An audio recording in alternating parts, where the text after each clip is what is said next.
दोस्तों, आप देख रहे हैं बुक माइंड, वो चैनल जहां हर वीडियो आपके सोचने का तरीका बदल देती है। अगर आप अपनी लाइफ, माइंडसेट और मेंटल स्ट्रेंथ को नेक्स्ट लेवल पर ले जाना चाहते हैं, तो इस चैनल को अभी सब्सक्राइब करें और बेल आइकन दबाना मत भूलिए, क्योंकि यहां हर वीडियो एक नई सोच लेकर आती है। तो चलिए शुरू करते हैं। क्या आपने कभी रात को बिस्तर पर लेटे हुए यह महसूस किया है कि दिमाग बंद होने का नाम ही नहीं ले रहा? एक थॉट आती है, फिर उससे दूसरी, फिर तीसरी, और देखते ही देखते आप उस कॉन्वर्सेशन को रिप्ले कर रहे होते हैं जो 3 साल पहले हुई थी। उस डिसीजन को एनालाइज कर रहे होते हैं जो अभी लिया भी नहीं। उस फ्यूचर को फियर कर रहे होते हैं जो आया भी नहीं। यही है ओवरथिंकिंग का जाल। और सबसे खतरनाक बात, आपको पता भी नहीं चलता कि आप कब इसमें फंस गए। बाहर से सब नॉर्मल दिखता है, लेकिन अंदर एक मशीन चल रही होती है जो रुकती नहीं, थकती नहीं, और धीरे धीरे आपकी एनर्जी, आपका फोकस, आपकी खुशी, सब कुछ चुरा लेती है। आपने नोटिस किया होगा, जब ओवरथिंकिंग पीक पर होती है तो सिंपल डिसीजंस भी इम्पॉसिबल लगते हैं। किसी को मैसेज करें या नहीं, ये जॉब लें या नहीं, ये बात बोलें या नहीं। माइंड हर ऑप्शन को इतनी बार घुमाता है कि आखिर में कोई भी ऑप्शन सही नहीं लगता। और फिर शुरू होती है पैरालिसिस, एक्शन जीरो, रिग्रेट 100। लेकिन आज मैं आपको वो सच बताने वाला हूं जो कोई नहीं बताता। ओवरथिंकिंग कोई वीकनेस नहीं है, ये आपके दिमाग की एक ब्रोकन पैटर्न है, और हर ब्रोकन पैटर्न को रिवायर किया जा सकता है। आज आप जानेंगे वो 5 हिडन रीजंस जिनकी वजह से 99% लोग ओवरथिंकिंग के जाल से कभी नहीं निकल पाते। और सबसे जरूरी, वो एक शिफ्ट जो सब कुछ बदल देती है। लेकिन एक वार्निंग है, एक बार जब आप ये समझ लेंगे तो आप अपने दिमाग को पहले जैसी नजर से नहीं देख पाएंगे। क्या आप तैयार हैं? एक लड़की थी, स्मार्ट, टैलेंटेड, हर काम में आगे। लेकिन एक प्रॉब्लम थी, वो कोई भी काम शुरू करने से पहले इतना सोचती थी कि शुरू ही नहीं कर पाती थी। नया बिजनेस आइडिया आया, उसने सोचा, क्या होगा अगर फेल हो गई? क्या लोग जज करेंगे? क्या मैं इसके लायक भी हूं? हफ्ते बीते, महीने बीते, आइडिया वही रहा दिमाग में।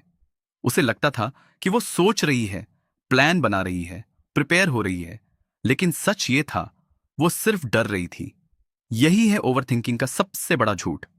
ये आपको लगता है कि आप प्रोडक्टिव हैं, कि आप केयरफुल हैं, कि आप स्मार्ट हैं, लेकिन असल में आप एक ही जगह पे खड़े हैं, बस सर्कल्स में घूम रहे हैं।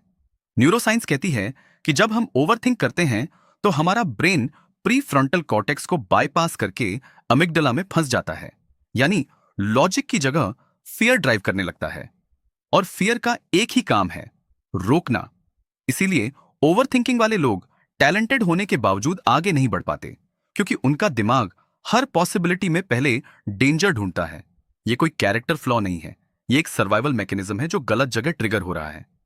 लेकिन अगर यह सिर्फ एक पैटर्न है तो इसे तोड़ा भी जा सकता है। पहला रीजन, वो थिंकिंग को सॉल्यूशन समझते हैं। हम बचपन से सुनते आए हैं, सोच समझकर काम करो, पहले सोचो फिर बोलो। तो दिमाग ने एक इक्वेशन बना ली, ज्यादा सोचो यानी ज्यादा सही रहोगे। लेकिन यह इक्वेशन झूठी है। एक पॉइंट के बाद ज्यादा सोचना क्लैरिटी नहीं देता, कंफ्यूजन देता है। जैसे अगर आप किसी शब्द को बार बार बोलते रहो तो कुछ देर बाद वो शब्द मीनिंगलेस लगने लगता है।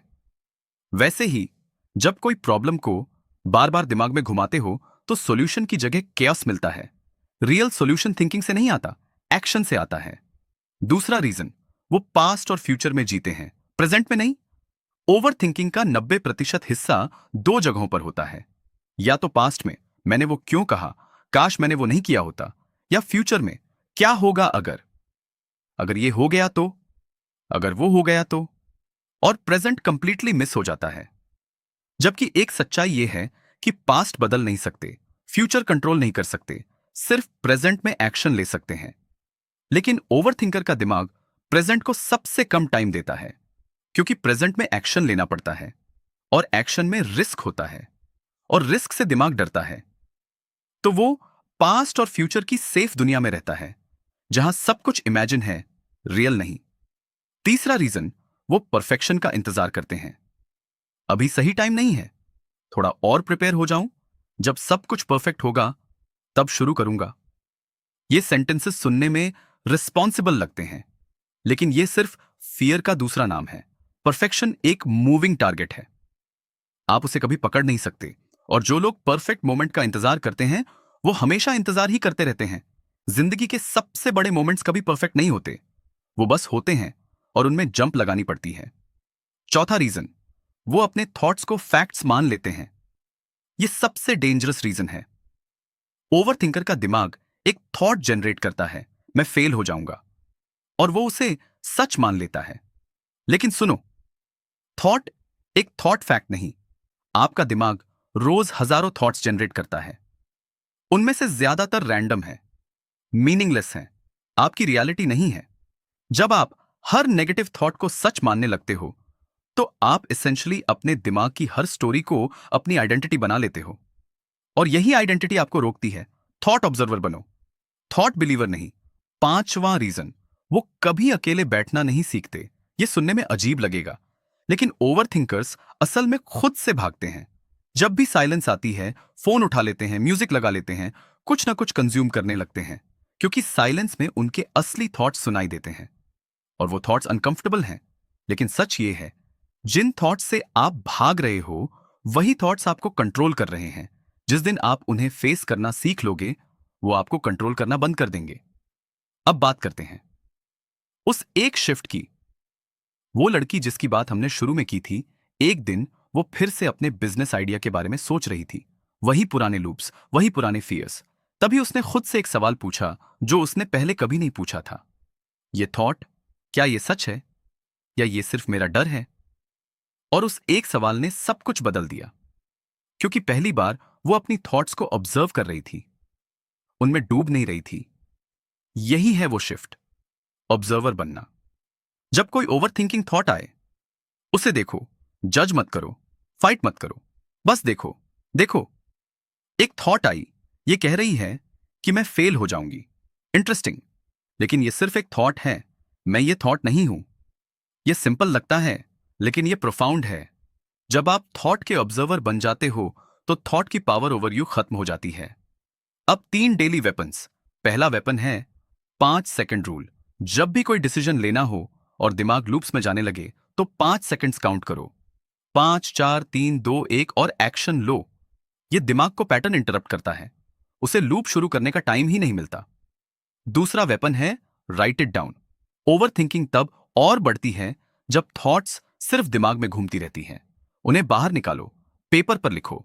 जब थॉट पेपर पर होती है वो रियल लगती है, मैनेजेबल लगती है। दिमाग में घूमती थॉट मॉन्स्टर लगती है। पेपर पर लिखी थॉट सिर्फ एक सेंटेंस होती है। तीसरा वेपन एक्शन मिनिमम। परफेक्शनिज्म एक ही तरीका है, स्मॉलेस्ट पॉसिबल एक्शन लो। अभी बिजनेस आइडिया है तो एक पेज लिखो, ईमेल ड्राफ्ट करो, एक पर्सनल से बात करो। परफेक्ट प्लान नहीं, एक स्टेप, क्योंकि मोशन क्लैरिटी से पहले आती है, क्लैरिटी मोशन के बाद आती है। आप सोचते हुए क्लियर नहीं होंगे, करते हुए क्लियर होंगे। जरा इमेजिन करो, एक दिन जब आप सुबह उठें और दिमाग में वो एंडलेस लूप्स ना हो। जब कोई डिसीजन आए और आप सिंपली चूज कर लें। जब कोई पास्ट की बात याद आए और आप उसे जाने दें। जब कोई फ्यूचर का डर आए और आप कहें मैं देख लूंगा जब आएगा। वो दिन पॉसिबल है, लेकिन वो दिन तब आएगा जब आप एक चॉइस करेंगे। थॉट के स्लेव रहने की चॉइस 99% चॉइस थॉट ऑब्जर्वर लोग पहली चॉइस करते हैं, इसीलिए वो जाल से नहीं निकल पाते। आप वो 1% बन सकते हो, लेकिन इसके लिए आज छोटा सा स्टेप लेना होगा। वो थॉट जो अभी आपके दिमाग में अभी एक वो डिसीजन जो आप टाल रहे हो, वो एक्शन जो आप परफेक्ट मोमेंट का इंतजार करके रोक रहे हो, उसे आज करो। इम्परफेक्टली, इनकम्प्लीटली, लेकिन करो, क्योंकि एक इम्परफेक्ट एक्शन 1000 परफेक्ट थॉट से ज्यादा पावरफुल होती है।